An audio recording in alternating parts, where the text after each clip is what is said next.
Well, all righty there, ladies and gentlemen. I do welcome you to the first ever interview with Uncle Stan. Uncle Stan is here to help bring some clarity to some things you may have been learning in your civics class. In particular, this little project, his little first interview, is courtesy of our good friend Mr. Bailey. He suggested this topic, considering he's just wrapping up this subject matter with his students. And so tonight, or today, or morning, or whenever you happen to be watching this, um, what I'm going to have here with me is none other than my good friend, Uncle Rizzy. All right. Now, if you don't know Uncle Rizzy, that is a crying shame. You can check out some of his stuff there. He has a YouTube channel, I understand. Um, in fact, he may be putting this interview up on that channel later on. But understand, Uncle Rizzy is going to help walk us through them their Supreme Court cases, some important ones that Mr. Bailey's classes have been studying. All right. All right. So, Uncle Rizzy, I do appreciate you joining us here tonight. Now, I do want to let everybody know that he is having some technical difficulties with his what you call it camera thingy there. So you won't unfortunately be able to see him tonight, but we did want to go ahead and get this interview done. And you, of course, will be able to hear him as he answers our questions, and we go back and forth a little bit here. All right, so here's the thing. Our first case up tonight, Uncle Rizzy, is the case of Marbury v. Madison. Yeah, that's right. I said Marbury v. Madison. That was in, for those of you keeping score, that was in 1803. So it's an early case here for us. Okay, so Uncle Rizzy, can you just, what's the deal with this one? Oh, right. Yeah. Thank you, Uncle. Stan there. Yeah, no, Marbury v. Madison. This one is Pete Goat. Yeah. See, it gives Supreme Court the power to hit laws with big old nope if they didn't pass that vibe check with the Constitution. Basically, they got the ultimate cap detector. See? Yeah. So, right. So this put the Supreme Court on the map as a real powerhouse. Am I right about that there, Uncle Rizzy? Oh, yep. Uncle Sam, you got it 1000%. Before this, they were just like background characters, see? And now they can clap back at laws that are straight up sus. Right. So yeah, got you there. So now, all right. So that's our first case there, my friends. Let's see. Our next case here is Dred Scott v. Sanford, or anyhow. This is the 1857 case. Now, there wasn't this one a bit of a train wreck there, Uncle Rizzy?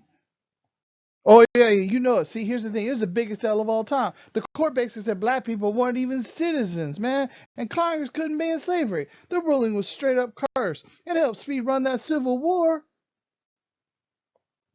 Oh man, yikes, man. See, that's the thing though. Didn't we have like a that 14th Amendment though, right, Uncle Rizzy? Didn't that come in and like fix that mess some?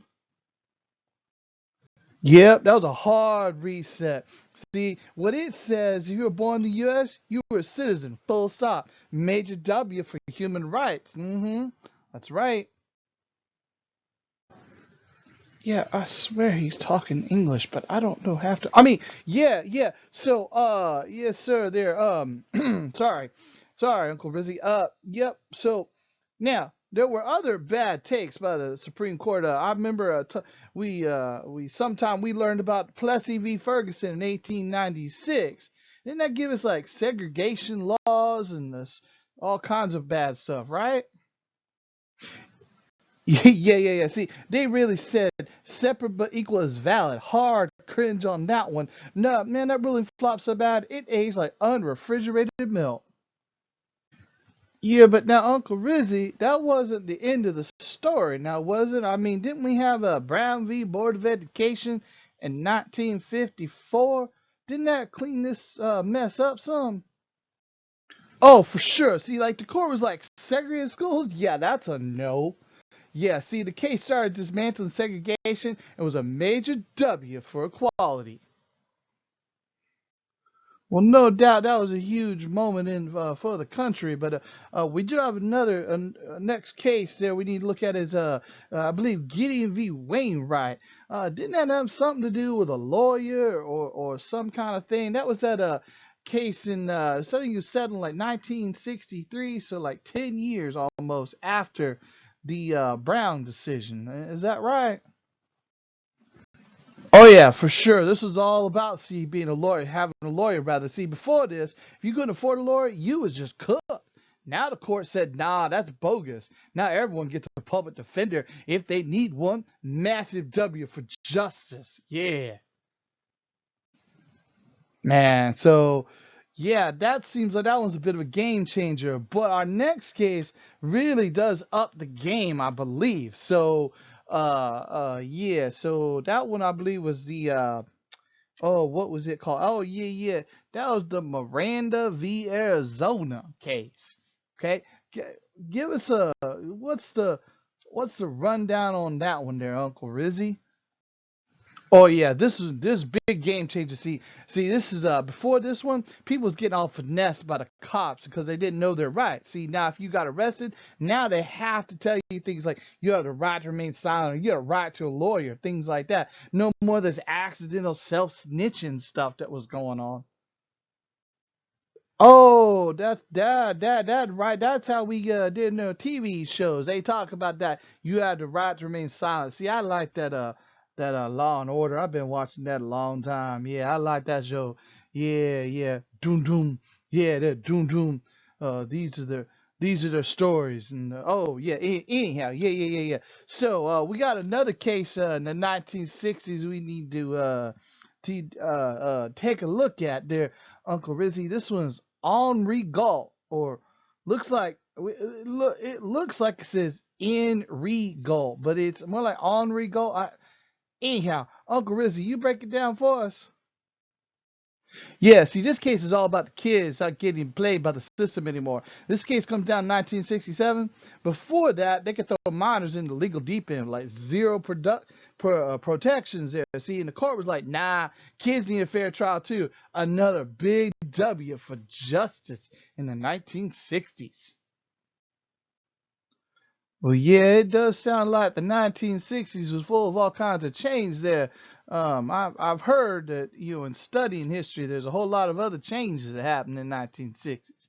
Not just the desegregation as a result of Brown v. Board, but you got all the civil rights protests going on. And you got all these court cases changing the justice system. There's all kinds of turmoil. You got the Vietnam War going on, too. And that actually does kind of lead us into our next case, though it's a little later. This is that U.S. versus Nixon.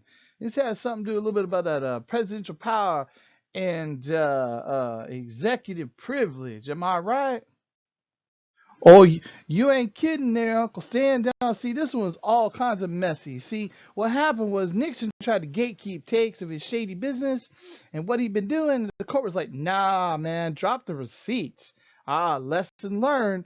Even the president isn't above the rules. Oh man, that does sound like that. It was the serious check on some power there in the U.S. versus Nixon case. All right. Well, we do have one more case that we do need to take a look at here together. I will say before we dive into that one, to really I do know, even just me, Uncle Stan, that to understand this next case of Hazelwood, you gotta really understand a case called Tinker. Now I know that didn't spend a lot of time in Mr. Bay's class on Tinker, but that had to do with them black armbands and student protests and free speech. And the courts gave a lot of latitude to the students in that case. All right. But this is a little bit later. Times change, courts have changed, and so they're going to maybe revisit a little bit in this Hazelwood case, if I remember right there, Uncle Rizzy, and you can correct me if I'm wrong. But they're going to revisit how much free speech students have on campus.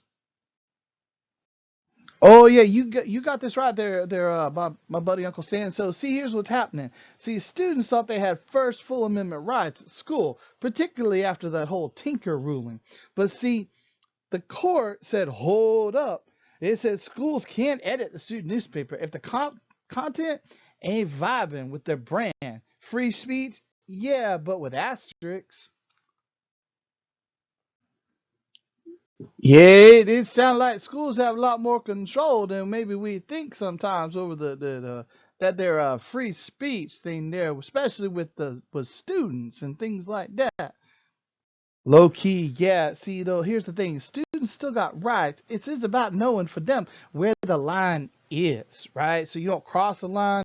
There is a line somewhere that you do have some rights, but there's some different things though going on here. All right, now, Uncle Rizzy, as we taking a look at all these cases, right? Take a look at all of them together. Um, what would you say is how did these cases shape society and the world we live in today? Oh yeah, see, so for sure, these cases literally built the world we live in. See, some cases like Brown v. Board and Gideon v. Wainwright were total glow ups for rights. Others like Plessy, Dred Scott, they were total L's until they got patched. See, Supreme Court, man, they got real main character energy. It can rewrite the script overnight. Yeah, that's true. Now they do have lots of power, no doubt. They can change things overnight in a ruling. So, well, I appreciate you taking the time, Uncle Rizzy, to break these down here for us. Uncle Rizzy, as always, is a pleasure, and I do hope to see you again in person real soon. Anytime there, Uncle Stan. Anytime. Just make sure you stay sharp and know your rights. Well, yeah, so again, Uncle Rizzy, I do appreciate you stopping by, helping us out here with some of these key landmark cases there. Hopefully, those of you that's been watching and paying attention, hopefully you've kind of seen that how that there Supreme Court, how it can sometimes it can change how it looks at parts of that there Constitution over time, and hopefully if they got a decision wrong in the past, they correct it like they did with that there Plessy and Brown v. Board. Then they did that a couple other times. We don't get into all the other cases, but there's a lot of times the Supreme Court gets it wrong once, and then later on, unfortunately, usually decades later, but nonetheless, a lot of times they do turn around and figure it out and get it better and get it right. So, well, I do appreciate your time and watching this here interview with Uncle Rizzy from Ohio. Again, I'll go ahead and plug his their YouTube channel. They're on the interwebs, and I know he's putting together some things to help Mr. Bailey's class, some review playlists. He's got some other songs he's trying to get put up and all that there stuff. So, anyways, I hope you have a good rest of your day, and uh, yeah, know your rights. Like Uncle Rizzy said, know your rights. Now, how do I stop this thing here? Right, is this it? I think this is it.